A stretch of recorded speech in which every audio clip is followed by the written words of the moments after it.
when a regional bank, like Bank of Hawaii, and I have one cross something bank here, when they go out, that means the company can't make payroll and things like this? Absolutely. Your business accounts are treated no differently than your personal accounts. The regional banks represent 70% of all the small business loans in the United States. And for years, forever, small businesses in this country represented over 40% of the GDP in the United States. So realizing that these banks, in their hands, hold the majority of all the small businesses in this country, it's a very frightening thing if you own a small business and have your money in what amounts to any bank other than a commercial bank. And really a lot of people do, because these are the banks, and we've talked about this before, you talk about the small banks that are in your neighborhood, real close to the places you frequent. Well, the places you frequent, they go in and they have relationships with these small banks. These small banks make loans to small businessmen and women based less upon balance sheet and business plan and more upon relationships.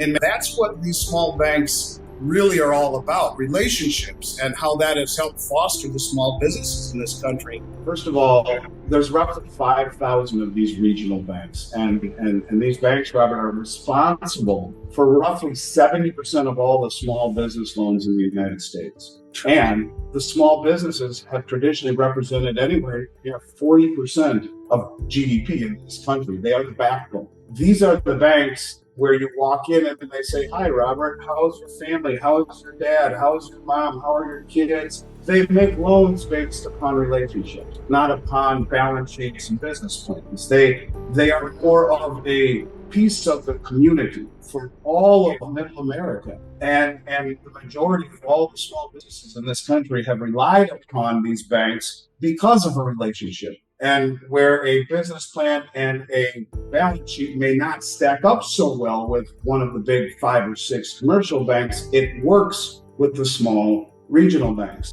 So they're just these behemoth banks that have created balance sheets that are so intertwined with one another systemically that if they fail, it would have ramifications for the entire global financial system. These large, too big to fail commercial banks are more or less being backstopped and guaranteed by the Federal Reserve. Well, the rest of the banks, as we were told by Janet Yellen, if they're not too systemically large, as the majority of them are not, they won't be bailed out. They'll be bailed in, where the depositors are general creditors of the bank, and the money that you deposit really belongs to the bank and not to you. You are a creditor of the bank. And if they go under, instead of being bailed out the way that Silicon Valley Bank was, because many politicians had their money there and the big startup money for Silicon Valley, whatever the reason they bailed it out, it shouldn't have been bailed out according to the new laws. But these other banks, if they go under,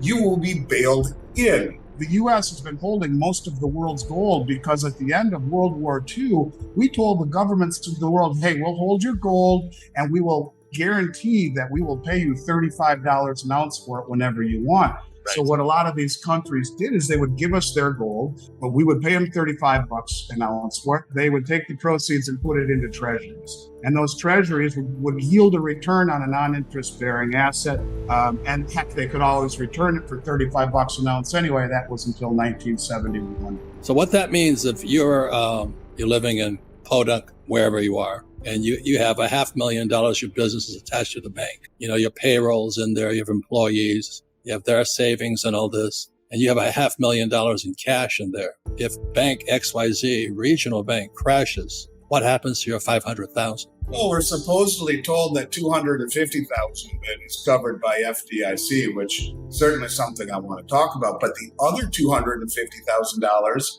would go into the kitty. So in theory, you get your $250,000 insured by FDIC. The other $250,000 then goes into, in essence, bankruptcy proceeding, where it is used to bail in the inequities of the bank. Hopefully there's something left over, and anything that is left over goes out in a pro rata fashion to all of the people who then bailed in the bank. So all I can simply say to you is this: the banks are in trouble. We're going to increase the tremendous amount of inflation that's already into the system. We're going to increase it to bail out those banks that are systemically too big to fail. And they've already told us it won't be via taxpayer injections or bailouts. They've told us that FDIC only has 0.03% backing, so that won't work. So they'll print money to bail those banks out. But everyone's going to flood into the commercial banks. And then they are ripe for whatever they have in mind. If they let one of them fail, just one, everyone will panic and embrace the new CBDC currency, which we have been told by the Bank of International Settlements that everyone must have. All countries that are part of that network, the BIS network, has to have an operational CBDC by 2025. Who knows? Maybe we'll have one much sooner than that, the way that this is all going, but this is very frightening. It's one thing to speak of problems in the stock and the bond market, and the real estate market. It's another thing to talk about 5,000 banks, regional banks, which represent 70% of all the small business loans in this country, and small businesses representing 40% of GDP forever.